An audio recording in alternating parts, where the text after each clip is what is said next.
What's going on, everybody? It's your host, Dr. Splash. I'm actually super hyped today. In between the videos I'm dropping today, I'm going to see Predators Badlands. I'm super pumped to see it. Shit actually looks good. But this is going to be a part of my Invasion series. Since we have Marvel and DC in the Invasion series, and I'm going to be adding more verses like the King verse, I'm going to give my up-to-date scaling guides and explanations for each of those verses. This will allow everybody to have a very good interpretation of what characters will be facing when they jump into the different cosmologies. Now, with that in mind, let's go ahead and start that off with my current take on the Marvel cosmology and explaining how absurd the scaling gets. Now, like and smash the subscribe button if you have not done so already. Join the Yancey Street Gang. At 100k subs, I will be giving away all my scaling servers for free, completely free access to all my subs. Also, check out my Discord. We do games, prizes, D&Ds, giveaways, and more. Now, back on topic. Let's talk about Marvel cosmology and why the scaling is absolutely absurd for all of those that are into that kind of thing. Now, Marvel, within the Marvel multiverse, in the conventional creation we would consider, and that being the colloquial terms like, oh, this is what they're conventionally referring to when they say universe or multiverse, right? The different realms that make that up. First, we can't associate terms like multiverse with simply scaling to multiversal, right? Sometimes you have to use placeholders or terms for higher realms, right? Because we technically don't have human comprehension for things like that, and we don't have terms to properly describe them. This is important for the discussion, of course, but it's also important to establish how deep the Marvel cosmology gets, right? Like the conventional Marvel multiverse has realms that are beyond time, space, and all dimensions, including realms that go to narratives or stories, fictional transcendences, even the real world. They also have realms that are beyond all terms, laws, physics, and logic. Any word you could think of: time, space, dimensions, distance. All these things, they are kind of irrelevant to what these realms actually are. This is important because that's easily outerversal, arguably high outer in some cases, and you have hella cases within just the standard Marvel multiverse of outerversal realms. So at the bare minimum, we could put the standard Marvel multiverse or the conventional realms that we see in the comics for the most part, we can get them to outer at the bare minimum. More likely high outer, but even for this low ball, we can get the mapping of the regular multiverse in those different realms to outer, okay? Now we're gonna proceed into the higher realms where we can definitely get to high outer and even boundless. Again, we're going already beyond concepts like life and death and even story, but let's continue, okay? Creation or time, space, dimensions, concepts such as math and other things are all contained within the Marvel multiverse easily. Even life, death, and other abstract conceptual realms. However, even those outer concepts can be gone past.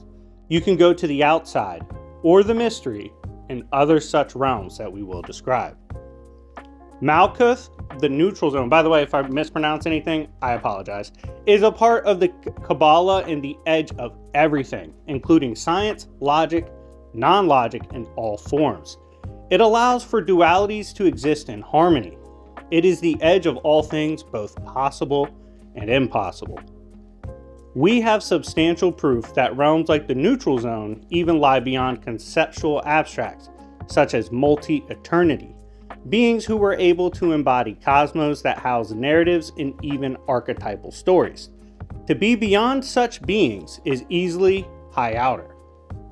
This very space can connect to the outer omniverse, a space that goes beyond what we conventionally consider to be creation and Marvel. There is a lot of debate about what omniversal actually means, what it actually scales to, and throughout the history of Marvel, it has been used in different circumstances to mean different things, but please keep in mind the cosmos have literally reset multiple times, have been subjected to omniversal retcons, so it does change over time, and we are speaking to a more current sense of the word.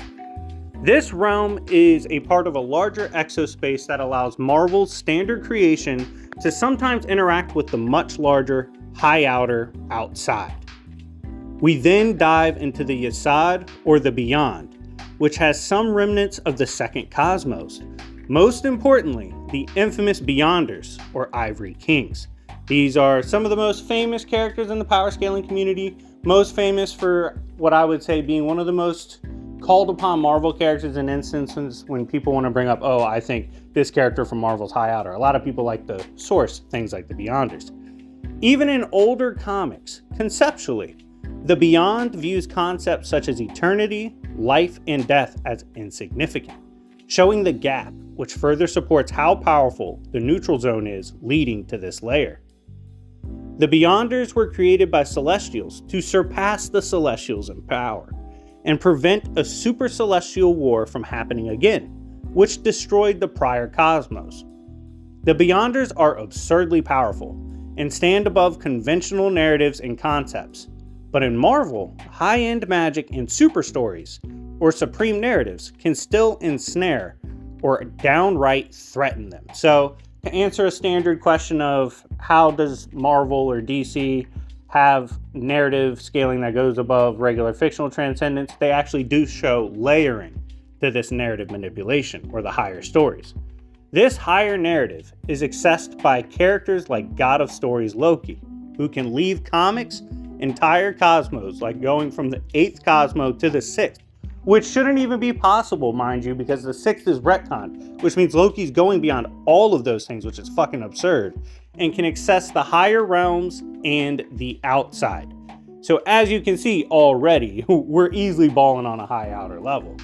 To even reach the Yesod, the journey, or the cosmic corridor itself, is very easily high outer in nature.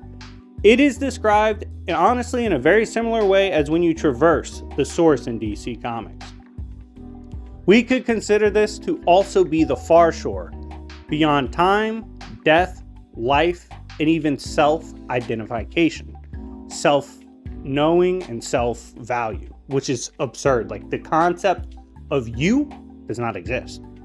The far shore is the final point of everything, before you ascend the point into the outside and the mystery. This far shore would be the edge outside of the Omniverse, which we already had labeled as high outer, which just goes to show you, for all the people that downplay the Marvel cosmology, they're just not touching the comic books, okay?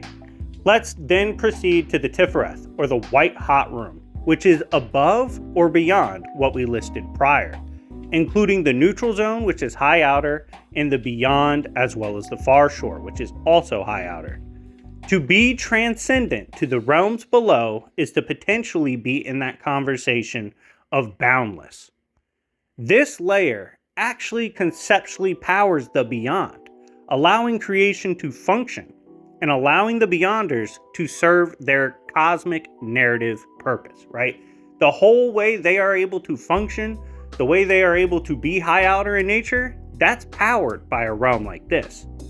This layer conceptually birthed the likes of beings such as Galactus, whom we know scales eventually to higher realms given Lifebringer Galactus exists and has been shown in the higher realms. Beyonder also concedes helplessness in this realm when facing its true power, which is quite crazy because the Beyonder's no slouch. Doom confirms that this tier of existence is both above and beyond everything seen, a primal force that extends up to the mystery, a truly above place in terms of power and cosmological importance. This realm stands in contention with the Tiger God, the beast of the darkness that haunts the dreams of humanity. It is outside of the light of stories and stands in opposition to such as shown in Avengers No Road Home. Now, keep in mind, there's like a dark multiverse in DC and that's really emphasized. Well, in Marvel, they do have a dark side, a dark opposite to creation, right? As evidenced with realms such as this of the Tiger God. As explained by Loki, all things, including the stories of the gods and the cosmos, is birthed from this light and is opposed by the Tiger God and the outside darkness. What's also important, you can note, like things like mythologies and religions would fall within this. So that's absurd, right? To be outside of even those things. One could make an argument to go beyond this is to arrive at Diat, the land of couldn't be and shouldn't be. I probably butchered that. Fuck it, we ball. If you do not believe the beyond, if you don't believe it's beyond the White Hot Room or the Tifereth, it is bare minimum having arguments of relativity, right? And for those that think I hate Scarlet Witch, I don't, okay? I hate some of her fans, but if we're talking about scaling, you need to pay attention right here if you're a Scarlet Witch person, because this scaling is applicable to peak Scarlet Witch. In the Diat, it is the furthest thing from anything. No stories exist here. It is even beyond hyper or super stories. Another aspect of this realm is where the Never Queen resides. Loki summons her after overpowering Dorian, the keeper they met here, who is intended to enter stories and infect eternity. But he was not superior to God of Stories Loki. Loki uses the Eternity Mask and summons the Queen, who was residing over this aspect of the realm. This mountaintop-like structure of this realm is the can-shall-be, or the can-be-shall-be. The opposite to nothing is everything. While, yes, technically this realm has no stories, the opposite within the realm can see all stories and all occurrences. The Never Queen herself is a pilgrim of the mystery, but even a being of her stature cannot explore all of the mystery. The mystery is actually infinite in comparison to someone like her and her realm, which is disgusting in scaling terms. To be infinitely beyond something like the Never Queen and the realm of no stories and all stories, absurd. She oversees events of such caliber that include Lifebringer Galactus, Eternity, Living Tribunal, Logos, and the First Firmament. She even directly details them to the readers themselves, as obviously overseeing narratives to such a degree is wildly absurd. The Diat is also bare minimum transcendent to the beyond in the way the Tiferet is, as the Beyonders cannot perceive the shall-be realm's narrative purposes or its intention of existence. The most cohesive way to tie the White Hot Room and the Diat together is to consider the metaphorical value of each. The Never Queen in her realm represents potential stories, non-stories, all things, and nothing at the same time. Conversely, the moment any of those things become real or true, that truth is the spark of flame, or the power of the White Hot Room. Essentially, one is the possibility in the outline, the other is the flame that makes it all real. It is confirmed in conversation by Blue Marvel that indeed, the White Hot Room is the primal force that drives all things that become, while the Diat is the being that workspace or potential for such to occur. That's where it takes place. This realm, or the realm of the Never Queen, is also the binding realm for all the other aspects of the Kabbalah, allowing them to all function together, which makes sense because it serves as nothing and everything. Dune, in exploring this realm, explains that it is the stone that ripples the stories of creation. All possibilities spring forth from here. To compare it to any concept or any measurement or any word in the human language is to falsely perceive it. We simply can't describe the scaling of such realms. At that point, I think a lot of people would bow out and say, yeah, it's probably extremely into high outer or boundless, right? The next layer beyond this is the Kether, or the House of Ideas. This is the crown of creation, the height of all things created by the Supreme Creator. Its opposite is the below place, the lowest possibility in the Marvel superstructure. This is a realm of narrative importance that usurps all below it, and just one narrative sprung forth from such can solo beings of the realms below, which is absolutely insane, right? Like anything coming from the House of Ideas in its pure form, it's gonna solo things like that come from the realms like never be, can, shall be. This realm is what reveals that the one above all is not truly above all things in the grand cosmic scheme. Toa and his House of Ideas are the highest perceived by characters in Marvel. It houses all actions and stories and non-stories to ever occur or not occur in Marvel. While insanely high up, it is not the end. The mystery goes beyond, and even Toa is not beyond the mystery. The one above all, or Toa, and the House of Idea represent the meeting of action, or comics, with creation, those that make it. Then you hear the quote, "Even God has a Hulk." As you can see, it is hypothesized how much is beyond even the peaks we see in the House of Ideas. The tree itself is housed in an infinite void, or a blank page. Loki theorizes that the transcendences in Marvel never actually end. Essentially, when you see infinite transcendences and you see high outer to boundless ones that we've covered, he theorizes it infinitely goes beyond that forever and ever. It is explained furthermore that you can never end exploring Marvel. It's just not possible. In fact, even the final door in the House of Ideas is not the end. It goes on forever. Possibilities, mystery, that is true freedom. The idea of beyond, of primal chaos beyond what we could perceive and label, is truly supreme. It is important to understand that these higher realms have opposite realms of value below them. The below go beyond the opposite as well, with Samuel being the opposite to Kether. Limbo serves as the opposite to the neutral zone, as you fall through it to reach the next below space. So that would be that high outer corridor, opposite to the one we saw on the light side. The unbeyond is where you would end up, where Noel does his work on the underside of the omniverse, which is established as the opposite to the beyond, which is literally why it's called the unbeyond. So as you can see, there is a massive Marvel superstructure in terms of the cosmology that easily extends into high outer and boundless.